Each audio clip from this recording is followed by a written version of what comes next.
விவகாரத்தில் சிபிஐக்கு விசாரணைக்கு உத்தரவிட்டிருக்காங்க. சிபிஐ விசாரணைக்கு உத்தரவிட்டால் இவர்கள் எப்படி சொல்லுவாங்க, பாருங்கள் அமித்ஷா கீழே சிபிஐ இருக்குது, இது எப்படி போகும் அப்படின்லாம் சொல்லலாம். சிபிஐ விசாரணைக்கும் உத்தரவு.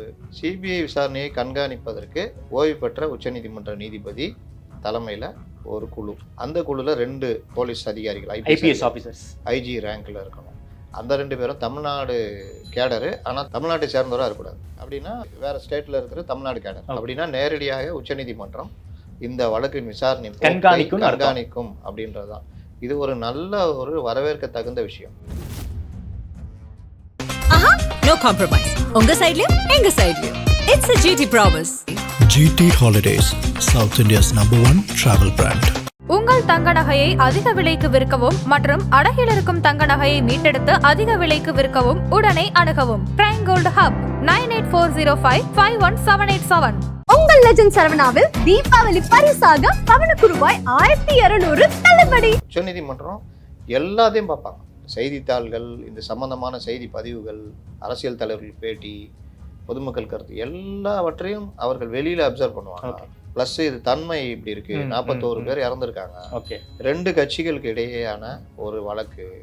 ஒரு கட்சி ஆள்கிறது, ஒரு கட்சி ஆள துடிக்கிறது, அவர்களை எதிர்த்து அரசியல் செய்கிறது. இந்த முரண்களை எல்லாவற்றையும் களையணும்னா ரொம்ப சிம்பிள், சிபிஐ விசாரணை. சிபிஐ எப்போ தொடர்ந்து சார் கிளம்புறங்க வாய்ப்பு இருக்கு? ஆர்டர் போட்டாச்சு, இன்னைக்கே கூட இறங்கலாம். ஆர்டர் காப்பி வந்தோன்னா உடனே இறங்கலாம். ஓகே, அவர் உடனே சார்ஜ் எடுத்துக்கலாம். அந்த ஜட்ஜி, ரிட்டையர்ட் ஜட்ஜி, அவர் தனக்கு வேண்டிய 2 பேரை தமிழக அரசுக்கு அவர் இவங்க வேணும்னு கேட்டு வாங்கிக்கலாம். ஓகே, இந்த சென்னை ஹைகோர்ட் போட்ட எஸ்ஐடி நிறுத்து போயிடும். சார் தமிழ்நாடு அரசு போட்ட அந்த அருணா ஜெகதீஷ் ஆணையம் அது இருக்கும். ஓகே, அது விசாரிக்கும். அது தமிழக அரசு தான் முடிவு பண்ணும். எங்களை முழு குற்றவாளியாக நடக்குது, உண்மைதான். அதான அரசியல் தானே பண்ணுவாங்க, அவியலா பண்ணுவாங்க. அப்ப நீங்க ஏன் ஓடி ஒளிறீங்க? ஓகே, 16 நாள் துக்கம் இதெல்லாம் பேச்சா? ஒரு அரசியல்வாதிக்கு இதெல்லாம் பேச்சா? 16 நாள் துக்கம் இருக்கிறவன்னா நீங்க ஒவ்வொரு கூட்டத்திலையும் 2 பேர் 3 பேர் செத்து போனால துக்கம் அனுஷ்டிச்சிங்களா? 16 நாள் துக்கம்னா அந்த குடும்பத்துக்கு, உங்களுக்கு என்ன? நீங்க அந்த குடும்பத்தோட 16 நாள்ல நீங்க எந்த துக்க நிகழ்ச்சியில கலந்துக்கிட்டீங்க? நீங்க திமுக அரசியல் பண்றீங்க, உங்களை ட்ரால் பண்ணுவாங்க, டிஃபேம் பண்ணுவாங்க. அதுக்கு ஏதாவது தலையை கொடுத்தீங்கன்னா முடிச்சு விட்ருவாங்கன்னு நான் பல தடவை பதிவு பண்ணியிருக்கேன். அது நடந்தது. உங்களை பண்ற வெள்ளம் பண்ணாங்க, நாளைக்கும் பண்ணுவாங்க. அதை எதிர்த்து நீங்க அரசியல் பண்ணணும். இன்னைக்கும் சொல்றேன், பாஜக ஆத்துல ஒரு கால் சேத்துல ஒரு கால் மனநிலையில தான் இருக்காங்க. இப்போதும் கூட்டணிக்கு முழுமையா போகக்கூடிய மைண்ட் செட்ல இல்ல. ஒரு நாள் ஓகே, இன்னொரு நாள் தடுமாற்றம். என்ன சார் 2 டீம் பேசிடுச்சு, கூட்டணிக்கு போயிடுவாரு நீங்க சொன்னீங்களே. ஆமா, அன்னைக்கு சொல்றது மறுநாள் என்ன கொஞ்சம் என்ன அப்படின்றது. அரசியல் ரீதியாக அவருக்கு ஒரு பேக்கப் தேவைப்படும். அந்த பேக்கப் உங்களுக்கு ஏடிஎம்கே கூட்டணி, என்டிஏ கூட்டணியில் வந்தாதான் நடக்கும். அது இப்போ விஜய்க்கு கொஞ்சம் புரிஞ்சிருக்கும். அதனால ஒருவேளை அதை நோக்கி நகரத்துக்கும் வாய்ப்பு இருக்கு. அது கொஞ்சம் மினிமம்ன்றது மேக்சிமம் நடக்கிறதுக்கு வாய்ப்பு இருக்கு அப்படின்னு நான் பாக்குறேன். ஆதனையர்களுக்கு அன்பு வணக்கம். இன்று நம்மோடு மூத்த பத்திரிகையாளர் திருமிகு அப்துல் முத்தலீப் அவர்கள் உள்ளார். வணக்கம் முத்தலீப் சார். இன்னைக்கு சுப்ரீம் கோர்ட்ல கரூர் துயரம் தொடர்பான தீர்ப்பு வெளியே வந்திருக்கு. சிபிஐ விசாரணையை தாவேக கேட்கல, ஒரு முன்னாள் உச்சநீதிமன்ற நீதிபதி தலைமையில் ஒரு குழுவை ஃபார்ம் பண்ணி அவங்க தான் விசாரிக்கணும்னு கேட்டிருந்தாங்க. சுப்ரீம் கோர்ட் அதை 2 வகையாகவுமே சாட்டிஸ்ஃபை பண்ணிட்டாங்க. அதாவது சிபிஐ விசாரணைக்கும் உத்தரவு போட்டிருக்காங்க. இந்த சிபிஐ விசாரணையை கண்காணிப்பதற்கு ஒரு கண்காணிப்பு குழுவை போட்டிருக்காங்க. அந்த கண்காணிப்பு குழுவில் முன்னாள் உச்சநீதிமன்ற நீதிபதி, அதே போல் 2 ஐபிஎஸ் ஆஃபீஸர்கள் இருப்பாங்கன்னு ஒரு ஆர்டரை சுப்ரீம் கோர்ட் கொடுத்துருக்காங்க. ஆர்டர் நாம் எப்படி புரிஞ்சுக்கிறது? ஆர்டரில் வேறு என்ன சார் சொல்லியிருக்காங்க? நம்ம ஏற்கனவே இதை பற்றி பேசணும். உச்சநீதிமன்றம் இந்த கரூர் வழக்கில் அவர்கள் விசாரணையின் போதே கேட்ட கேள்விகள், பல விஷயங்கள் அது என்ன போக்கில் போகுதுன்னு நமக்கு தெரிஞ்சது. நான் அன்றைக்கி கூட லாஸ்ட் இதில் சொன்னேன்னு நினைக்கிறேன். சிபிஐக்கு நிச்சயம் வாய்ப்பு இருக்குன்னு தான் வாய்ப்பு இருக்குது, இல்லாட்டி எஸ்ஐடி போடுறதுக்கு வாய்ப்பு இருக்குது. பெரும்பாலும் சிபிஐக்கு வாய்ப்பு இருக்குதுன்னு சொன்னேன். அதே மாதிரி தான் தீர்ப்பு வந்திருக்குது. இந்த வழக்கில் கிட்டத்தட்ட ஒரு 4-5 மனுதாரர்கள், 4 பேர். ஒன்று ஜிஎஸ் மணி சிபிஐ விசாரணை கேட்டு, ஒரு பாஜக பிரமுகர் இல்லை சார் அவர்? பாஜக பிரமுகர்னு சொல்றது உமா ஆனந்தன், அவங்க போடலை. ஓகே, தப்பா சொல்லிட்டு. ஓகே, ஜிஎஸ் மணி 2 தாவேகா எஸ்ஐடிக்கு எதிராக. ஆமா, மற்ற 2 பேர் இந்த கொலை இறந்து உயிரிழந்தோட உறவினர்கள், ஒருவர் தந்தை, ஒருவர் கணவர். இப்போ இதுல என்ன பிரச்சனை வருதுன்னா, தந்தையும் கணவரும் நாங்கள் மனு தாக்கல் செய்யலை அப்படின்னு சொன்னதாக பேட்டியெல்லாம் வருது. அதை இன்னைக்கு அஃபிடவிட்டாகவும் தாக்கல் பண்ணாங்க. இது ஒரு பார்ட்டு. இந்த வழக்கு விசாரணை மற்ற விஷயங்கள், அன்னைக்கு நீதிபதிகள் கேட்ட கேள்வி, எஸ்ஓபி சம்பந்தமான விவகாரத்தில் ஏன் அது கிரிமினல் வழக்காக மாறிச்சு, ஏன் எஸ்ஓபி வழக்கத்தில் நீங்கள் எஸ்ஐடி போட்டீங்க, ஏன் கமெண்ட்ஸு, ஓகே பெஞ்சு எடுத்த வழக்க ஏன் சிங்கிள் ஜட்ஜி எடுத்தீங்க, ஓகே ஜூரிசிக்ஷன் மாற்றி எடுத்தீங்க, இந்த மாதிரி கேள்விகள்லாம் போகும்பொழுது ஏதோ இதை நோக்கி நகருதுன்றது. ப்ளஸ் தாவேகா தரப்பில் இவர்களுடைய விசாரணை மேலே நம்பிக்கை இல்லை, இவர்கள் இந்த மாதிரிலாம் பண்ணாங்க, அங்கே ஒரு சதி நடந்திருக்கு, அதை முழுமையாக விசாரிக்கணும் அப்படின்ற மாதிரி உச்சநீதிமன்ற ஓய்வு பெற்ற நீதிபதி தலைமையில் குழு அமைக்கணுன்ற மாதிரி. உச்சநீதிமன்ற நீதிபதி ஓய்வு பெற்ற நீதிபதி தலைமையில் குழு அமைத்தால் அது வந்து இன்வெஸ்டிகேஷனில் உள்ளே போய் பண்ண முடியாது. ஆமாம். அப்போ இந்த விவகாரத்தில் சிபிஐக்கு விசாரணைக்கு உத்தரவிட்டிருக்காங்க. சிபிஐ விசாரணைக்கு உத்தரவிட்டால் இவர்கள் எப்படி சொல்லுவாங்க, பாருங்கள் அமித்ஷா கீழே சிபிஐ இருக்குது, இது வந்து எப்படி போகும் அப்படி இப்படிலாம் சொல்லலாம். சிபிஐ விசாரணைக்கும் உத்தரவு. சிபிஐ விசாரணையை கண்காணிப்பதற்கு ஓய்வு பெற்ற உச்சநீதிமன்ற நீதிபதி தலைமையில் ஒரு குழு. அந்த குழுவில் 2 போலீஸ் அதிகாரிகள், ஐபிஎஸ் ஆஃபீஸர்ஸ், ஐஜி ரேங்கில் இருக்கணும். அந்த 2 பேரும் தமிழ்நாடு கேடரு, ஆனால் தமிழராக இருக்கக்கூடாது. ஓகே. தமிழ்நாட்டை சேர்ந்தவராக இருக்கக்கூடாது. Okay okay.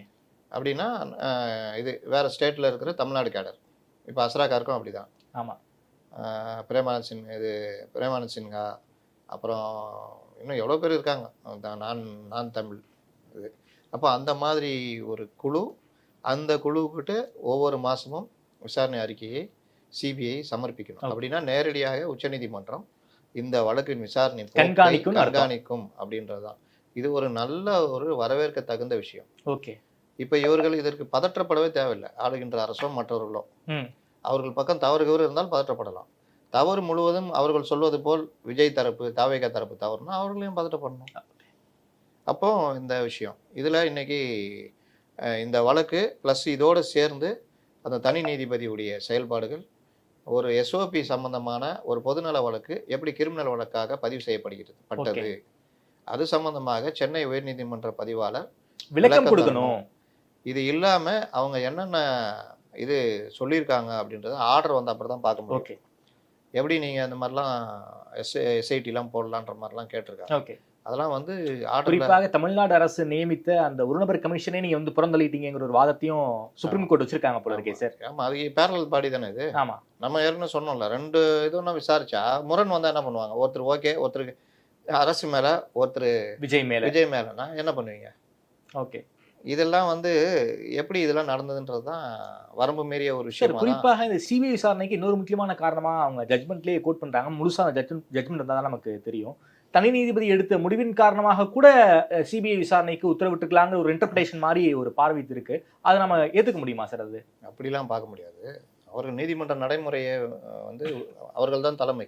ஆமாம், சுப்ரீம் கோர்ட் தான் தலைமை. ஆமாம். அதனால் எந்த ஸ்டேட்டில் எது நடந்தாலும் நீங்கள் பார்த்தீங்கன்னா, ஒருத்தர் ஒரு இந்த வழக்கில் ரேப் கேஸில் சம்மந்தப்பட்டவர் அந்த ஊரில் இருக்கவங்க துணியெல்லாம் துவச்சி போடணும்னு ஒரு நீதிபதி தீர்ப்பு கொடுத்தாங்க. அதை வந்து கடுமையாக கண்டித்து அந்த நீதிபதியே கிட்டத்தட்ட பொறுப்புலேருந்து வேலைக்கு விட்டாங்க. இந்த மாதிரி பல விஷயங்களில் நீதிமன்றம், உச்சநீதிமன்றம் தான் வழிகாட்ட முடியும். ஆமாம். இல்லாட்டி எனக்கு என்னென்னு அவங்கவுங்க பண்ண ஆரம்பிச்சிடுவாங்க. அப்போ இந்த மாதிரி விவகாரத்தில் நீதிமன்ற நடைமுறையில் இருக்கிற சிக்கல்கள், தவறுகளை தனியாக சுட்டி காமிக்கிறாங்க. அந்த கேள்வியை உயர்நீதிமன்றத்துக்கு வச்சுருக்காங்க. அது அவர்கள் தனியாக சொல்ல போகிறாங்க. உச்சநீதிமன்றம் இந்த மாதிரி தான், இதை வச்சு தான் வந்துச்சுன்றது குறுகிய பார்வை. ஓகே. அப்படி நம்ம வரவே கூடாது. ஓகே. உச்சநீதிமன்றம் எல்லாத்தையும் பார்ப்பாங்க. வெறுமனே இந்த விசாரணையில் அவர்கள் சொல்கிறத மட்டும் பார்க்க மாட்டாங்க. செய்தித்தாள்கள், இந்த சம்பந்தமான செய்தி பதிவுகள், அரசியல் தலைவர்கள் பேட்டி, பொதுமக்கள் கருத்து, எல்லாவற்றையும் அவர்கள் வெளியில் அப்சர்வ் பண்ணுவாங்க. ப்ளஸ் இது தன்மை இப்படி இருக்குது, 41 பேர் இறந்துருக்காங்க, 2 கட்சிகளுக்கு இடையேயான ஒரு வழக்கு, ஒரு கட்சி ஆள்கிறது, ஒரு கட்சி ஆள துடிக்கிறது, அவர்களை எதிர்த்து அரசியல் செய்கிறது. அப்போ எதிர்த்து அரசியல் செய்கிற கட்சியை எந்த வகையிலும் வீழ்த்துவதற்கு ஆளுகின்ற கட்சி முயற்சி எடுக்கிறது. அந்த முயற்சியை தடுக்க திராணி இல்லாத நிலையில அந்த கட்சி இருக்கிறது. அப்போ இந்த விவகாரத்துல என்னென்ன மாதிரி எது முந்திரி கொட்டத்தனம்னுவாங்கல்ல, அந்த மாதிரி என்னென்ன விவகாரத்துல இவங்க வந்து எனக்கு என்னன்னு வந்து முன்கை எடுத்து இவர்கள் தங்களை பதிவு பண்ணி, இப்போ அரசு அதிகாரிகள் பேட்டி கொடுக்கறது, அரசியல் தலைவர்கள் பேட்டி, தோழமை கட்சி தலைவர்கள் வச்சு பேட்டி, சமூக வலைதளங்களில் கருத்தை உருவாக்குறது, இது எல்லாத்தையும் பார்க்கும் பொழுது உச்சநீதிமன்றம் இந்த வழக்கு போகிற போக்கு, மாநில அதிகாரிகளே பேட்டி கொடுக்குறாங்க, மாநில அதிகாரிகள் கொண்ட குழு அமைக்கிறாங்க, மாநிலமே ஒரு நபர் ஆணையத்தை அமைக்குது. இவ்வளோ விஷயங்கள் வரும்பொழுது ஏகப்பட்ட முரண் இருக்குல்ல. இந்த முரண்களை எல்லாவற்றையும் களையணும்னா ரொம்ப சிம்பிள், சிபிஐ விசாரணை. அதில் ஏதாவது இவர்களுக்கு சந்தேகம் வரக்கூடாதுன்றதுக்கு Okay. உச்சநீதிமன்றம் கண்காணிக்குது, அவ்வளவுதான். ஓகே சார், அதே போல வந்து 2 பேர் சம்பந்தமாகவும் இந்த வழக்கு போட்டிருக்காங்க. அதாவது இந்த சம்பவத்துல நேரடியாக பாதிக்கப்பட்டவங்க, அவங்க 2 பேரும் எங்களுடைய ஒப்புதல் இல்லாம எங்க கிட்ட வந்து போலியா கையெழுத்து வாங்கிட்டு, அதாவது நிவாரண தொகைக்காக கையெழுத்து வாங்கிட்டு சுப்ரீம் கோர்ட்டுக்கு போயிருக்காங்க. இதை பத்தி மெயிலாவும் போட்டிருக்காங்க. நேத்திக்கு வந்து RS பாரதி ஒரு பேட்டியாவும் கொடுத்திருக்காரு. அதை பத்தியுமே நாங்க வந்து இன்னைக்கு அஃபிடேவிட் போட்டிருக்காங்க, முறையிட்டு இருக்காங்க. அதை பத்தி சிபிஐ கூட விசாரிக்கும். அவங்க 2 பேர் தனியா மனு போட்டாங்களே, அதையும் வந்து சிபிஐ விசாரிக்குங்கிற ஒரு ஆர்டரை வந்து சுப்ரீம் கோர்ட் போட்டிருக்காங்க. அந்த 2 பேர் தனியா யார் சார் ஆப்ரேட் பண்ணாங்க? அதை பத்தி சிபிஐ விசாரிக்கணும்னு போட்ட மாதிரி எனக்கு தெரியல. அவங்க சொன்னது அது சம்பந்தமாக நீங்க மனு தாக்கல் பண்ணுங்க, 8 வாரங்களுக்குள்ள நீங்க மனு தாக்கல் பண்ணுங்க, நாங்க விசாரிக்கிறோம், அவ்வளவுதான். இன்னொன்னு சொன்னது, பொதுவாக எல்லோருடைய கோரிக்கையும் பரிசீலிச்சு தான் நாங்கள் இந்த சிபிஐ விசாரணை இந்த இது கொடுத்துருக்கோம். ஓகே, அதில் இவங்க 2 பேர் மட்டும் இல்லையா, ஜிஎஸ் மணி இருக்காரு, தாவேகாவுடைய கோரிக்கை இருக்குது. பிரதான கோரிக்கை பிரதான மனுதாரர் தாவேகா. ஆமா. அப்போ நீங்க யாருமே வராம தாவேகா போயிருந்து இது கொடுத்திருந்தாலும் அது செல்லும்ல. ஓகே, அதனால உச்சநீதிமன்றம் இதுல ஒன்றும் இதா இல்லை. அந்த 2 பேர் வந்த விவகாரம் என்னன்றத நாளைக்கு ஆர்டர் போட்டு இல்லை சிபிஐ இதை விசாரிக்கணும்னா விசாரிச்சால் ஒருவேளை அவர்கள் மனு ஆரம்பத்தில் உண்மையாக கூட போட்டிருக்கலாம், பிறகு வேறு வகையில் அவர்களை சொல்ல வைத்திருக்கலாம், அல்லது இது மாதிரி அவர்கள் சொல்கிற மாதிரி உங்களுக்கு பணத்துக்காக கையெழுத்துன்னு வாங்கியிருக்கலாம், அது மனுவாக தாக்கல் செஞ்சிருக்கலாம். என்ன உண்மையோ விசாரணையில வெளியில வந்துடும். ஓகே, அதனால அது தனி. அதற்கும் இந்த தீர்ப்பு விவகாரத்தையும் இறைச்சி பேசுறதுன்றது சரியான விஷயமா இல்லை அப்படின்றது தான் உச்சநீதிமன்றம் சொல்லியிருக்கு. இல்லாட்டி இந்த விவகாரத்தை எடுத்துட்டு தீர்ப்பு இது இன்டிம் ஆர்டர். ஓகே, இது வந்து இன்டிம் ஆர்டர், அது இடைக்கால தீர்ப்பு. ஓ, இது வந்து முழுமையான தீர்ப்பு கிடையாதா? இடைக்கால தீர்ப்பு. இது ஓகே, என்ட்ரி ஆர்டர் தான். இன்டிம் ஆர்டர். ஆனா இன்டிம் ஆர்டரை வந்து ரத்துலாம் பண்ண மாட்டாங்க. ஓகே, இதுல வேற ஏதாவது டெவலப்மெண்ட் இருந்தா அதை சேர்த்துக்குவாங்க. சரி, அவ்வளவுதான். இல்லாட்டி இந்த ஏன் இடைக்கால தீர்ப்புனா இந்த வழக்கு தொடருது இல்ல, சிபிஐ விசாரணை அதை கண்காணிக்கிறதுக்கு இது அப்படியே போய்கிட்டே இருக்கும். ஓகே, இது லாஸ்ட்ல விசாரணை அறிக்கை மற்ற விஷயம்லாம் வந்து வழக்கு முடிச்சு வைக்கப்படும். அது வழக்கம் இந்த வழக்கு உயிரோட தான் இருக்கும். ஓகே, இது என்ட்ரி ஆர்டர் தான். வழக்கு முடிச்சு வச்சா அது உயிர் இருக்காது, மறுபடியும் நீங்க புதுசா தான் வரணும். ஓகே, இந்த மாதிரி இதனால இது இப்படி போகுது சார். குறிப்பாக இனிமே எஸ்ஐடி விசாரிக்க முடியாது. சிபிஐ எப்போ தொடர்ந்து சார் கிளம்புறங்க வாய்ப்பு இருக்கு? ஆர்டர் போட்டாச்சு, இன்னைக்கே கூட இறங்கலாம். ஆர்டர் காப்பி வந்தோன்னா உடனே இறங்கலாம். ஓகே, அதெல்லாம் இன்னைக்கு இறங்கலாம், நாளைக்கு இறங்கலாம், நாளைக்கு இறங்கலாம், எப்போ வேணாலும் இறங்கலாம். அது சிபிஐ உடைய இதை பொறுத்து. அதே மாதிரி அவர் உடனே சார்ஜ் எடுத்துக்கலாம். அந்த ஜட்ஜி, ரிட்டையர்ட் ஜட்ஜி, அவர் தனக்கு வேண்டிய 2 பேரை தமிழக அரசுக்கு அவர் இவங்கவுங்க வேணும்னு கேட்டு வாங்கிக்கலாம். ஓகே, அதெல்லாம் உடனே கூட நடக்கும், அதெல்லாம் பிரச்சனையே இல்லை. அந்த என்னன்னா இப்போ எஸ்ஐடி நீர்த்து போயிடும். இந்த சென்னை ஹைகோர்ட் போட்ட எஸ்ஐடி நீர்த்து போயிடும் சார். தமிழ்நாடு அரசு போட்ட அந்த அருணா ஜெகதீஷன் ஆணையம் அது இருக்கும். ஓகே, அது விசாரிக்கும். அது தமிழக அரசு தான் முடிவு பண்ணும். ஓகே, உச்சநீதிமன்றமே சிபிஐ இது போட்டதுனால நாங்கள் அந்த இதை ஏன்னா ஜீவோ போட்டாங்க, ஓகே, அதை கலைக்கிறோம் அப்படின்னு சொல்லலாம். இல்லை அது வாட்டில் அது வேலையை பார்த்து அவங்க ஒரு ரிப்போர்ட் கொடுப்பாங்க. Okay sir. குறிப்பாக இன்னைக்கு ஆதவர்ஜுனா ரொம்ப நாள் கழித்து ஒரு ப்ரெஸ் மீட் கொடுத்துருக்காரு. நாங்கள் கரூர் எல்லையில் காத்திருந்தோம், கூட்ட நெரிசல் இப்படிப்பட்ட ஒரு சம்பவம் நடந்துச்சு, இந்த சம்பவம்லாம் கேட்ட பிறகு நாங்கள் வந்து கரூர் எல்லையில் காத்திருந்தோம், போலீஸ் வந்து எங்களுக்கு அனுமதி கொடுக்கல, குறிப்பாக எங்களை இதில் குற்றவாளி ஆக்குவதற்கான முயற்சிகளை பண்ணிக்கிட்டு இருக்காங்கிற ஒரு விஷயத்தை வந்து பேசியிருக்காரு. இது எப்படி சார் பார்க்குது? இந்த விவகாரத்தில் தாவேகாவை குற்றவாளி ஆக்குற முயற்சியை சகலரும் எடுத்தார்கள்.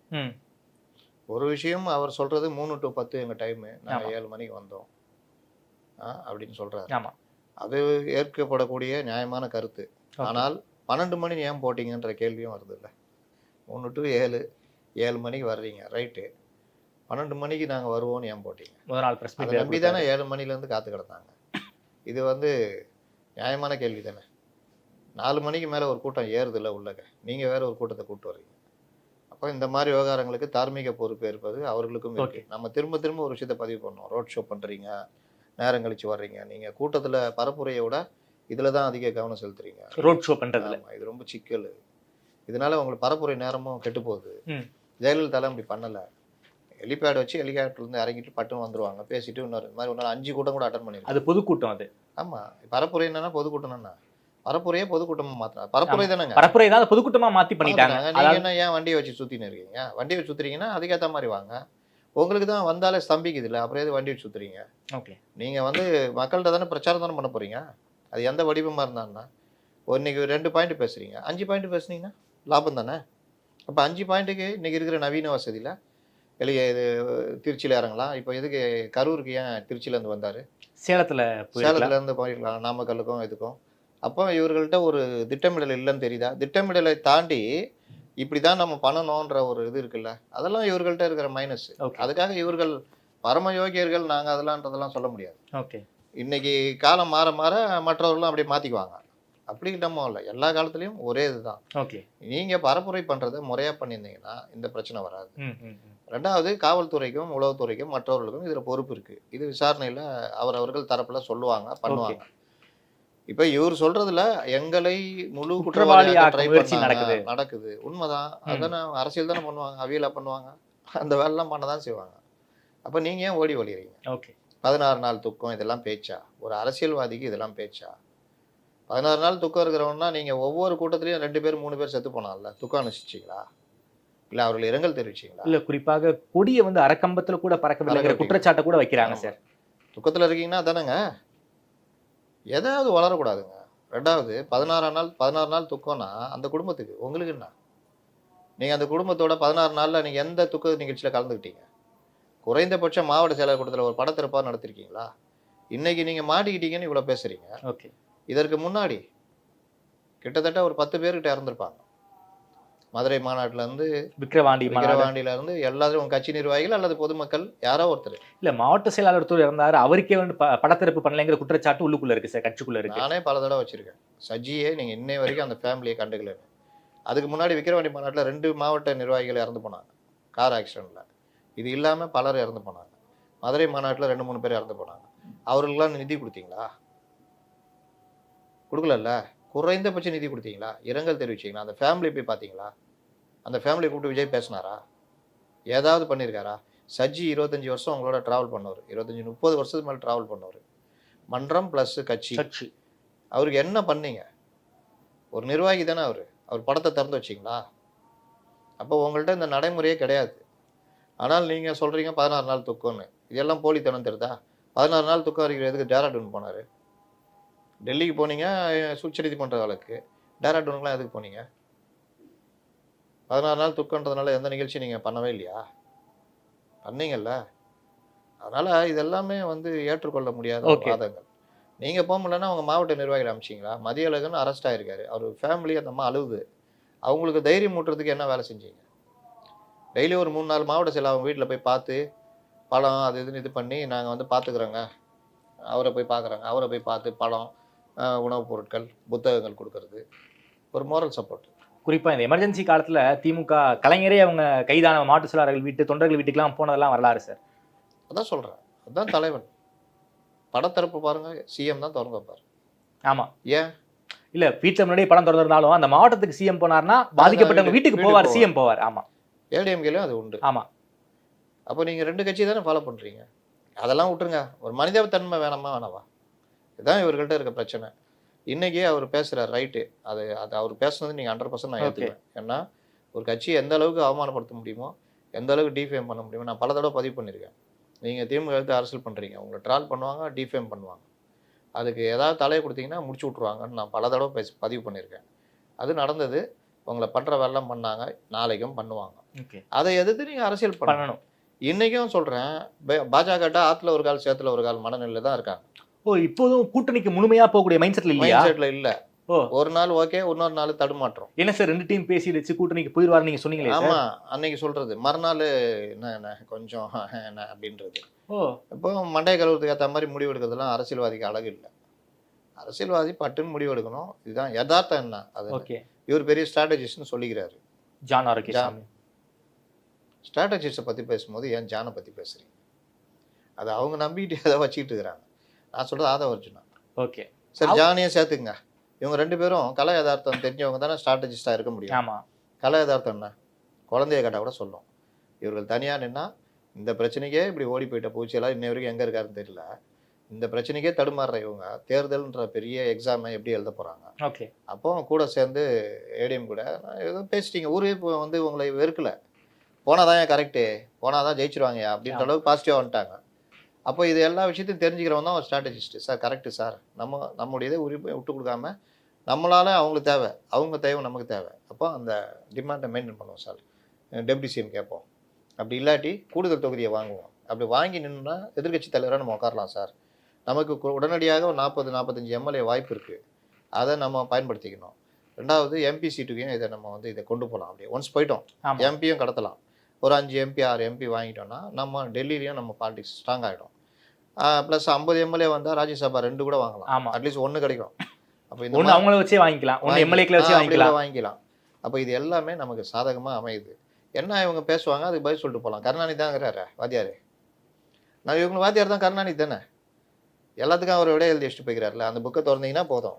ஏன் பாஜகவுடன் கூட்டு சேர்கிறோம், மதவெறியை நான் இருக்கும் வரை உள்ளே விட மாட்டேன் எல்லாம் பேசி வச்சிருக்காருல. அதை எடுத்து படித்து அந்த பதில் சொன்னாலே போதும். அப்போ இந்த விவகாரத்தில் நம்ம இப்படி பண்ணலாம். ஓகே. அடுத்து 30க்கு மேலே நம்ம வெளியே வந்துடலாம்.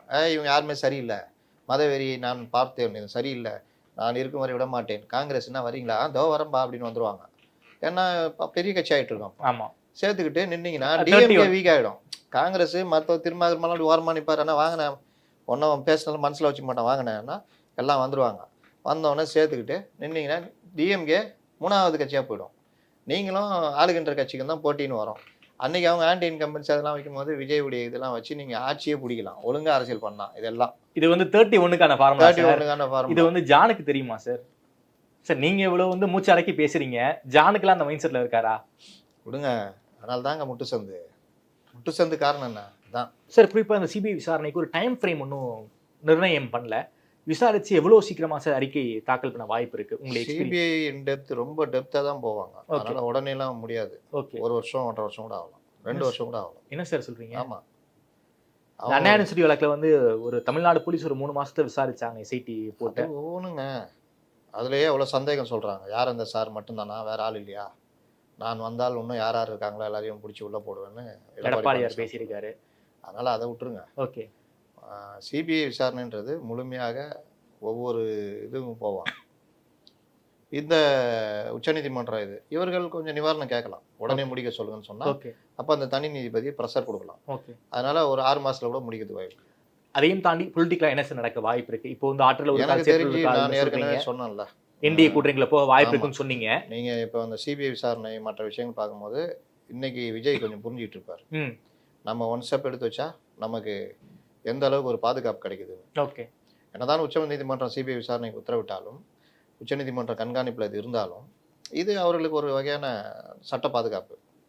இப்போ இதை மேலும் இம்ப்ரூவ் பண்ணிட்டு மக்கள்கிட்டையும் பத்திரிகை மற்ற ஊடகங்கள் சமூக ஊடகங்கள்லையும் கொண்டு போனோம்னா அரசியல் ரீதியாக அவருக்கு ஒரு பேக்கப் தேவைப்படுது. அந்த பேக்கப்பு உங்களுக்கு ஏடிஎம்கே கூட்டணி என்டிஏ கூட்டணிக்குள்ள வந்தால் தான் நடக்கும். ஓகே. அது இப்போ விஜய்க்கு கொஞ்சம் புரிஞ்சிருக்கும். சரி. அதனால ஒருவேளை அதை நோக்கி நகரத்துக்கும் வாய்ப்பு இருக்கு. கொஞ்சம் மினிமம்ன்றது மேக்சிமம் நடக்கிறதுக்கு வாய்ப்பு இருக்கு அப்படின்னு நான் பார்க்குறேன். விஜய் தான் முடிவு எடுக்கணும். ஓகே சார், ரொம்ப நன்றி சார். குறிப்பாக இந்த சுப்ரீம் கோர்ட் தீர்ப்பை பற்றி உங்களுடைய பார்வை வச்சிருக்கீங்க.